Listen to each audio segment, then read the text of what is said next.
US films present. Rohit,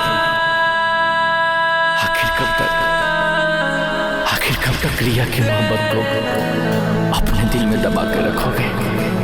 बोल दो अपने दिल की बात। देखो वो रही रिया।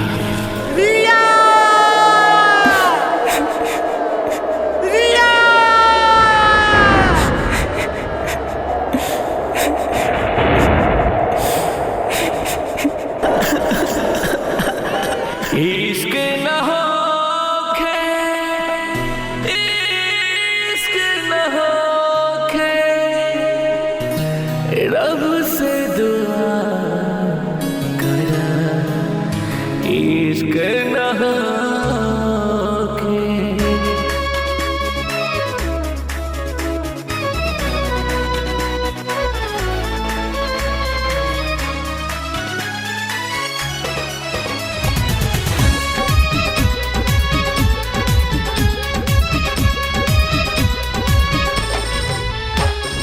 टूटल दिलावा के आज सिएगा हो, टूटल दिलावा के आज सिएगा।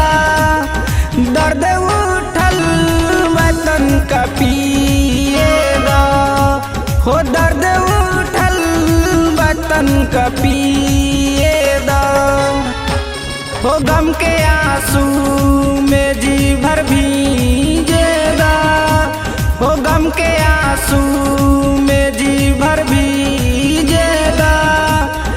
दर्द उठल वतन का पिएगा हो, दर्द उठल वतन का पिएगा।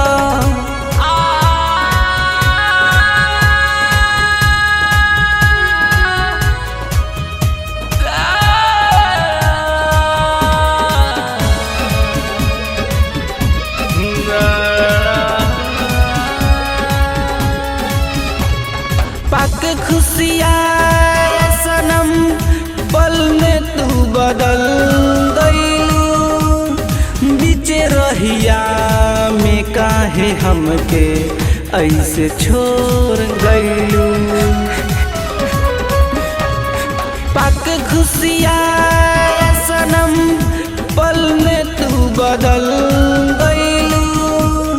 बीचे रहिया में काहे हमके ऐसे छोड़ गईलू। बचल जिंदगी के गम में जिएगा हो, बचल जिंदगी के गम में जिएगा। दर्द उठल वतन का पिएगा हो, दर्द उठल वतन का पिएगा हो, दर्द उठल वतन का पिएगा।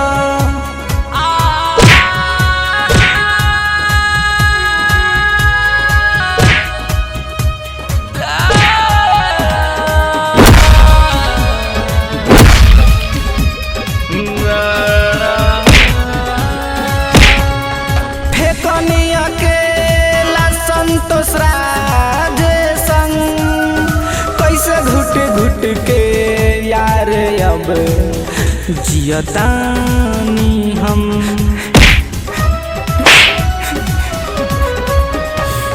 फेकनिया के संतोष राजे संग कैसे घुट घुट के यार अब जियतानी हम, जियतानी हम, जियतानी हम। रोहित राजा कहे हमके मुएगा हो, रोहित राजा कहे हमके मुएगा। दर्द उठल वतन का पिएगा हो, दर्द उठल वतन का पिएगा हो, दर्द उठल वतन का पिएगा। यूएस रिकॉर्डिंग स्टूडियो ढाका।